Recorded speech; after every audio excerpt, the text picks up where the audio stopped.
No child should have to carry the weight of a missing father, much less while selling peanuts to strangers on the street. But for little Amara, this was her life. Barefoot, faded school uniform, tray of roasted peanuts in trembling hands, not begging, selling, standing tall on the broken corners of Oakwood District. Most drivers passed by, eyes forward, windows shut. They didn't see her. They didn't care. Until he came. Darius Benton, the youngest black billionaire in America. Today he was scouting land for his next luxury tower. But what he saw would haunt him forever. His SUV slowed to a crawl. There she was, 6 years old, face smudged with dust, eyes burning with quiet pride. But what stopped Darius cold was around her neck. Agul de Pondo, his necklace, one he had given away in another life. 7 years ago, heart pounding, he stepped out, knelt beside her. "Where did you get that necklace, little star?" She touched the pendant gently. "Mama gave it to me." "And your father?" Darius asked softly. She looked away. "I don't know him." Right then Darius knew this wasn't just a chance encounter. It was the beginning of a truth that would shatter everything he believed about his past. The dust hung heavy in the air as Darius Benton's black SUV rolled through Oakwood District. His team sat silent inside. They were scouting land for a new high-rise, another billion-dollar deal in the making. But Darius barely noticed the buildings passing by. His gaze was fixed ahead, until he saw her, a little black girl, no older than 6, barefoot, standing at the corner of a cracked sidewalk, balancing a battered tray of roasted peanuts. Her faded school uniform clung to her thin frame. Her chin was lifted, proud, despite the hardship in her eyes, the kind of pride money couldn't buy. Darius's driver slowed instinctively. Darius leaned forward, eyes narrowing. Around her neck, a glint of gold caught the sunlight. A yumpondo, his lion pendant, a piece he had once given away, on a night long forgotten. But here it was, shining against the chest of a child he'd never met. Without a word, Darius opened the door and stepped out. The streets seemed to quiet around him. Vendors watched curiously as the billionaire crossed toward the girl. He crouched down gently, voice soft. "Hey, sweetheart, what's your name?" The little girl blinked up at him. Cautious, guarded. "Amara," she whispered. "That's a beautiful name." Darius smiled. "Amara. Can I ask, that necklace you're wearing, where did you get it?" Amara's small fingers instinctively touched the pendant. "Mama gave it to me," she said softly. Darius's heart pounded. "And your father?" She hesitated. "I don't know him." A lump formed in Darius's throat. "It's getting late," he said gently. "Let me give you a ride home. These streets aren't safe for little girls alone." But Amara's chin lifted higher. Her voice was soft but firm. "Mama said not to take rides from strangers. I only sell, then I go." Darius couldn't help but smile. Even his worry tightened in his chest. "I'm not a bad man.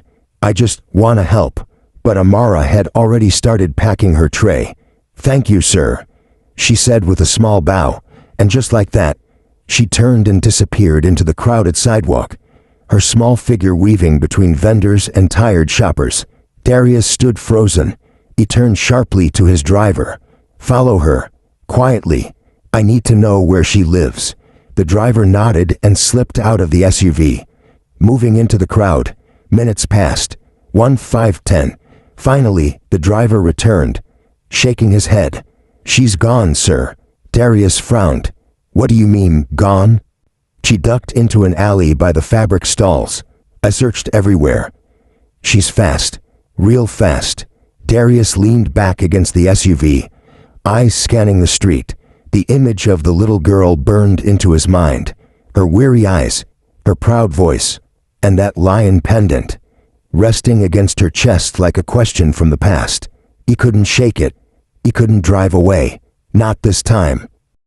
That night, Darius Benton couldn't sleep. The image of the little girl haunted him.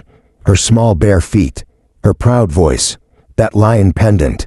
Morning light barely touched the skyline when Darius was already up. This time he wasn't coming empty-handed. He stopped by his private driver's house, carrying a simple bag, new school books, shiny black shoes, a small teddy bear, clean lunchbox, 2 storybooks. He had no board meeting on his calendar that day, no calls, no press events. Today he had only one thing on his mind. By noon, he was back in Oakwood District. The streets were bustling. Vendors called out their offers. Children chased each other barefoot across cracked sidewalks. And there, at the same corner, stood Amara, balancing her tray of roasted peanuts as always. Darius approached slowly. This time her eyes narrowed with suspicion. "You came back," she said simply. He smiled softly. "I told you, I'm not a bad man." He placed the small bag in front of her. "What is this?" Amara asked, her brows furrowed. "Open it," Darius said gently. She peeked inside and gasped. "Books, shoes, a teddy bear, everything's new." For a moment, her guarded expression melted into wonder. "Are these really for me?" Darius nodded. "Only if you want them." Amara bit her lip, hesitating. Then her small voice came steady. "If you're not lying, I'll take you to see Mama. But no lies. If you lie, I won't talk to you again." Darius smiled warmly. "Deal." They walked quietly through the winding back alleys of Oakwood, past walls layered in peeling posters and faded murals of civil rights heroes, past vendors frying catfish in oil drums, past young boys shooting hoops with a worn-out ball. Finally, they reached the far edge of the district. A small, broken-down house stood there, shingles missing, windows patched with plastic, roof held together with rusted tin and tarp. Amara knocked softly. "Mama." "Someone's here." The door creaked open, and there, framed in the doorway, stood a frail black woman, eyes half-lidded with fever, cheeks hollowed by sickness. But those eyes locked onto Darius and widened in an instant. Her breath caught. She gripped the wooden frame to steady herself. Darius stepped forward cautiously. "You must be her mother." "I'm Darius." Her voice cut him off. Dry, hoarse. "Kenya." Darius blinked. "Excuse me, my name is Kenya Miles." Not just her mother, not a stranger. Something flickered in her tired eyes. Something Darius couldn't place. Flashback. A downtown club years ago. Music loud, lights low, laughter in her chest. He stood at the bar, tailored black suit, whiskey in hand. They talked, they danced, they disappeared into the night. In the dim light of a hotel room, he placed a lion pendant into her palm. "For the strongest woman I've ever met," he whispered. By sunrise he was gone. No note, no number, no name. Back in the present. Kenya stared at him now, voice trembling. "You don't remember, do you?" Darius searched her face. I'm sorry. Have we met before?" Kenya let out a bitter breath. "You really don't." But she remembered everything. And now so would he. The next morning, Darius sat alone in his grand penthouse, staring out at the Atlanta skyline. Skyscrapers glittered below, glass towers he had built, empires he had shaped. But none of it mattered. Not today, because all he could see was a little girl in a faded uniform, selling peanuts on a street corner, wearing a lion pendant that once meant nothing, and now meant everything. Darius returned to Oakwood, and the next day, and the next. Each afternoon, after school, Amara would find him waiting near the corner, a new storybook in his hand, a warm sandwich, sometimes just a smile. At first, she remained cautious, her guard unbroken, but slowly, she laughed more, leaned in when he read, showed him her worn notebooks. "Why is English so hard?" she groaned one afternoon. "Even rich folks struggle with it." Darius chuckled. She laughed. A sound that echoed deeper in his heart than any applause he'd ever earned. They sat together on low steps, watching the hum of Oakwood life pass by. Children running, vendors shouting, music drifting from open windows. For the first time in years, Darius felt peace. Real peace.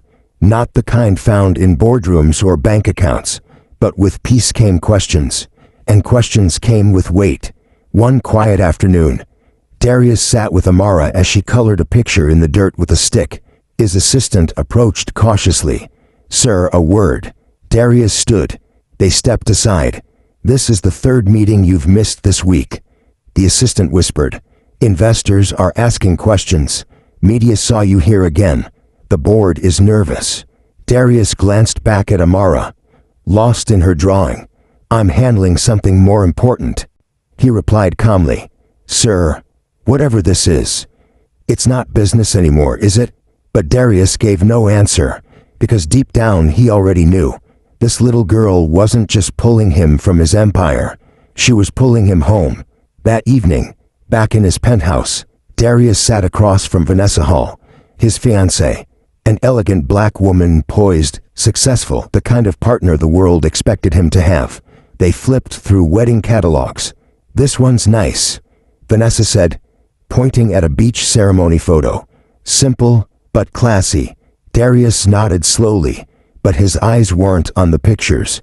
His mind wasn't in the room. He was back in Oakwood, with a little girl drawing in the dirt, and a woman who coughed too much, and carried too many secrets. Vanessa placed her hand gently on his. "Darius, you're not here. What's going on?" He forced a small smile. "Just work. A lot happening." She studied him for a moment, unconvinced, but too tired to ask again. Later that night, alone in his bedroom, Darius opened a small drawer. Inside lay a worn toy lion, one Amara had handed him that morning. "For when you're sad," she'd said simply. He picked it up, holding it as though it were made of gold, stared at it long and hard, then placed it back carefully. He climbed into bed beside Vanessa, but his heart, it was already somewhere else. It had rained all night in Atlanta. The sky still hung heavy with clouds as Darius's SUV rumbled down muddy side streets toward Oakwood District. A small box of groceries sat beside him. Fresh fruit, medicine, and a new math workbook. Amara had been struggling with fractions, but as they neared the broken-down house, something in Darius's chest felt different, uneasy, restless. He stepped out of the SUV, umbrella in hand. Mud splashed beneath his polished shoes. As he reached the front steps, voices drifted through the thin wooden walls. He stopped. The rain hit his umbrella in sharp bursts, but the words inside cut even deeper. "I don't think Darius remembers anything." Kenya's voice came, soft, laced with emotion. "But he keeps coming. He brings her gifts, talks to her like she's already his." Darius's heart pounded harder. He held his breath. There was a long pause. Then Kenya's next words pierced through the rain like a blade. "It's strange, you know. He doesn't even know. She is his daughter." The umbrella slipped from Darius's hand. The words echoed, impossibly loud. "Our daughter," he whispered, voice breaking. The rain soaked through his clothes, but he barely felt it. Everything blurred. Memories collided. The lion pendant, Amara's eyes, her laugh, her stubborn pride, her tears. It all made sense now. It had always made sense. And he had walked away from it before she was even born. Darius stumbled back a step, hands shaking, breath caught. He wanted to storm inside, to demand the truth, but his heart held him still, just for a moment longer, because this truth wasn't one he could fight. It was one he had to face, fully. He ran a trembling hand over his face, looked up at the rain-streaked sky. "I have a daughter," he whispered again, "and I love her." Darius couldn't wait. His heart was racing, shirt soaked through, but the rain didn't matter. Not now. He strode to the battered door and pushed it open, breath sharp, chest tight. Inside, Kenya Miles stood frozen, one frail hand gripping the edge of the wooden table, eyes wide with shock. "Darius," she started, but his voice cut through, raw. "Why didn't you tell me? Why didn't you tell me she was mine?" Kenya's lips trembled, tears spilled down her cheeks, but her voice, when it came, was fierce. "Because I didn't want your pity." She took a shaky step forward. "Because you left me once without a word." she snapped. "I thought you'd vanish again. I thought, if I told you, you'd come for her and leave her broken when you left." Darius's voice broke. "I didn't know." His knees hit the floor, not caring about the wet boards beneath him. "I didn't know I had a daughter, but now I do, and I feel it in my soul." He looked up at Kenya, voice shaking. "I love her. I want to raise her. I want to be in her life. Every single day." From behind a thin curtain, a small figure peeked out. Amara, eyes wide, small hands gripping the fabric tight. "Are you really my dad?" she asked, voice barely a whisper. Darius opened his arms, tears in his eyes. "Yes, my star. And I will never leave you again." Amara didn't wait. She ran into his embrace, tiny arms wrapping around his neck. He held her close, tightly, like he'd waited his whole life for that single moment. Kenya wiped silent tears from her cheeks. Her breath came in broken waves. Darius rose slowly, Amara still in his arms. He kissed her forehead, then gently set her down. Reaching into his pocket, he pulled out a small velvet box, a ring, one meant for Vanessa Hall, but his heart now belonged somewhere else. He placed the ring gently on the battered wooden table. "I love you," he whispered to Kenya, "and I want this. I want us. But first, I need to end something else." Outside, the wind had stilled, but miles away, a sleek black car tore down the rain-slicked road toward Oakwood. Inside sat Vanessa Hall, hand resting on her stomach, eyes red from crying. "He's mine," she whispered to herself. "He just doesn't know. I'm carrying his child." Outside Kenya's house, the storm had passed, but inside Darius's chest, the winds had just begun.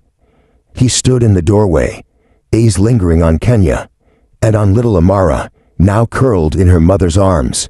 His voice was steady. "I love you both, but before I can stay, I need to close a chapter one should have ended long ago." Kenya nodded slowly, tears shining in her tired eyes. No words were needed, because sometimes love meant doing the hardest thing first. Miles away, on a rain-slicked highway, a sleek black car raced toward Oakwood. Behind the wheel, Vanessa Hall gripped the steering wheel tightly, eyes swollen from crying, breath shaky. One hand rested gently on her stomach, protective, trembling. Her voice came out in a broken whisper. "He's mine," she said to herself. "He just doesn't know. I'm carrying his child." Her gaze flicked to her phone, no new messages. Her fingers hovered over the screen. A voice note was already recorded, her last hope. She hit send. "Darius, please don't make any decisions until we talk. I have something important to tell you." The message flew off into the ether, too late to call it back. At that very moment, back inside the tiny house, Darius's phone buzzed on the table. The screen lit up. Vanessa's voice echoed softly into the room. "Please don't make any decisions until we talk." He stared at the phone, hands trembling, jaw clenched. One choice would break a heart, the other might break his own. Darius looked toward Kenya, the woman he once left behind, and toward Amara, the daughter he'd just found. Across the city, Vanessa Hall drove faster, her tears falling harder. And now, everything Darius had ever built, every deal, every tower, every promise meant nothing, because the next decision would define the rest of his life. Subscribe for part 2. Comment below, what should Darius do? Should he choose Amara and Kenya? Or Vanessa, who carries his unborn child?